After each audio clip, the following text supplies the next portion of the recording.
Hey, it's Lenny Liebman of Black Hat, and I am here with Roger Thornton, who's CTO at AlienVault. Roger, it's good to see you again. Lenny, it's great to see you again. Here's the first thing I want to ask you. So there's a huge need for information security technology. And because of that huge market, there's a massive amount of capital flowing into companies that deliver information security technology. So that's all great, but my sense is that we are nonetheless not feeling that much more secure today than we did a year ago. What's your analysis of that? We get too excited about the field itself and the technology itself, and we forget to take a step back and remember, for most companies, information security is something that's been foisted upon them, something they have to do. It's not something that's part and parcel to their business. So a lot of where we are today is kind of missing the basics, but going after the latest and most interesting shiny object, making sure we have all the latest technology.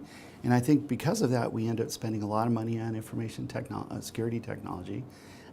We end up not necessarily measuring our efficacy appropriately, and we get a little bit too much involved in whatever the latest and greatest is. So on the buying side, what is your suggestion of what we should do while we're being confronted with all these wonderful shiny objects that probably have a lot of value to them?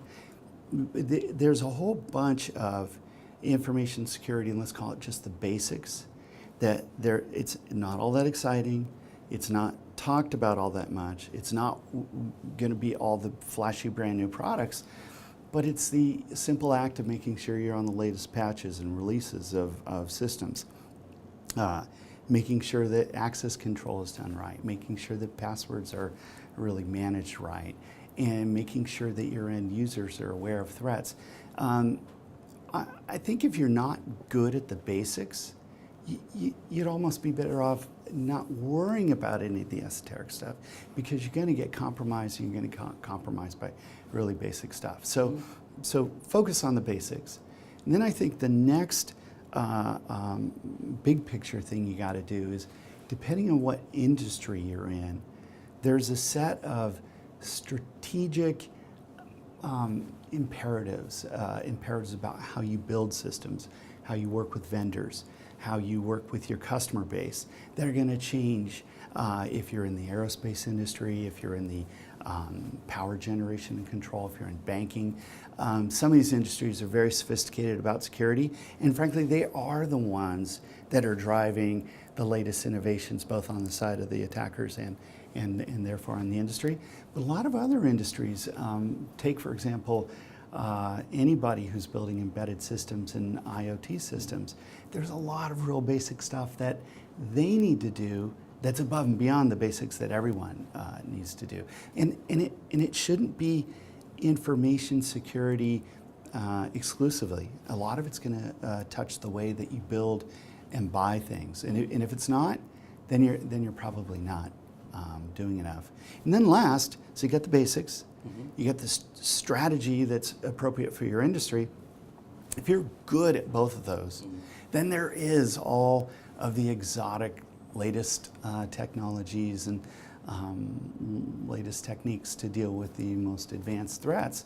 But unfortunately, that's about 90% of what you're going to be bombarded with, because that's what's interesting, that's what sells products, that's what sells any kind of media. It's what makes trade shows exciting, right? So I really like the idea of also distinguishing between the basics, which are universal, and some things which depend on what kind of company you are, not only vertical market, but also size, also appetite for risk, et cetera. Can you relate this to AlienVault's value prop? Are you part of getting the basics right then? In a lot of discussion in information security about how impossible it ultimately is to keep somebody from getting in, right?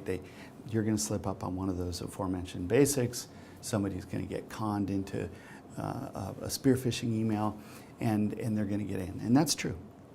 But people don't talk enough about, if you're a bad guy and you've broken into some company, unless you were the luckiest bad guy on planet Earth, you're going to drop in at a point you're going to have to explore, navigate your way around that company, find what's interesting, and take off with it.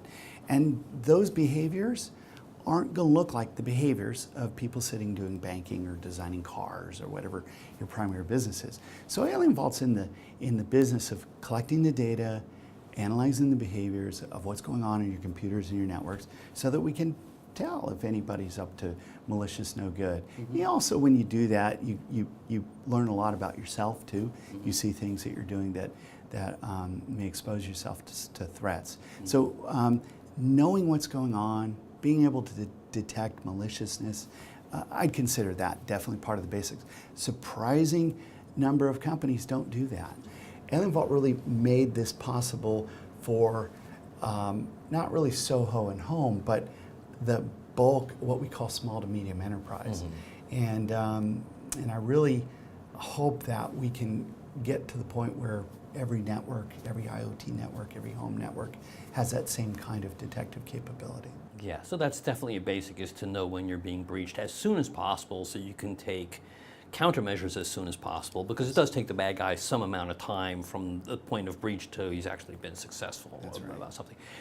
And do you want to just talk about specifically how Open Threat Exchange sort of briefly facilitates this? Sure. So an important thing to know is AlienVault kind of has its roots in the open source. So the threat detection capabilities that we sell as a product, we also have an open source SIM solution called OSIM. And the thing is, when you're doing threat detection, you need to understand about your environment. So you need to get information from software and computers and networks and get that in a place that can be analyzed. You also need to know information about the bad guys. What are their methods? What are their tools? And what are the infrastructure that they're using? And if you've got a good handle on both sets of those data, and you've got some good data people, you can find them. You can find those behaviors. For a lot of people, let's say you're working in, well, let me start with the haves, and we'll talk about the haves-nots. If you're working at a major global bank, you're going to get that information from your own experience. You're going to get it from other banks and the FSISAC. You're going to get it from law enforcement agencies. And finally, there are very expensive packages of information that you can buy that'll tell you about these behaviors, and your team can go to work. For the average everyday company out there, when you're making bicycles or in the hotel business or boats, airplanes, what have you, you're not going to have access to that data. And so one of the things that we wanted to do with Open Threat Exchange was democratize the data sharing in the same way that our open source software made the basic functionality available to everybody. So what Open Threat Exchange is, there's about 80,000 members of Open Threat Exchange. Almost all of them are security practitioners of one type or another. The data, a lot of the data in Open Threat Exchange is automated. It comes from our open source base. It comes from our commercial customer base. There are a number of security vendors we partner with. And then within the community, those 80,000 members are able to tie things together, say, hey, you know what, I've seen that too, but I also saw these other 50 indicators.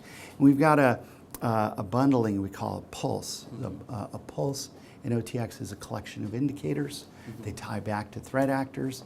Every bad guy that we run into has a homepage on OTX, so even the bad guys might want to go see how they're doing.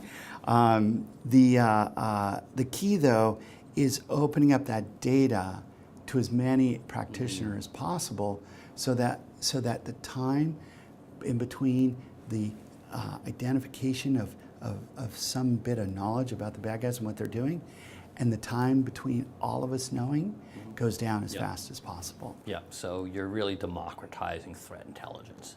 And if somebody's interested in this, is there an easy, fast, maybe even free way for them to get started ASAP? otx.alienvault.com. There's a little bit of stuff you got to make your way through. You can sign up and join.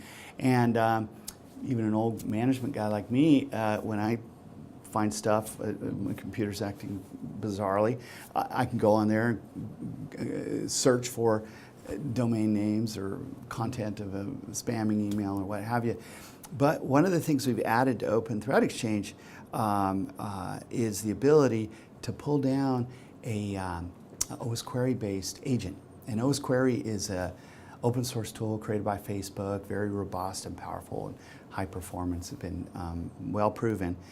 We've added a little bit of functionality on top of that that allows it to connect to Open Threat Exchange. You put that agent on your machine, you go to Open Threat Exchange, and anytime you want, you can scan that machine for the entire set of threats that are known about within OTX. Absolutely free, kind of gets you, particularly if you're one of those Soho or even a home user, this will get you started in detecting threats within that particular environment. It's not nearly as comprehensive as our commercial products, but it gets you started. Yeah, and it's probably a good idea to start somewhere to see what the value of the exchange is. Roger, thanks so much for the time. Oh, you bet. Thank you, Lenny. Really appreciate it. Again, Lenny Liebman of Black Hat here with Roger Thornton of AlienVault. Hope to see you online again soon.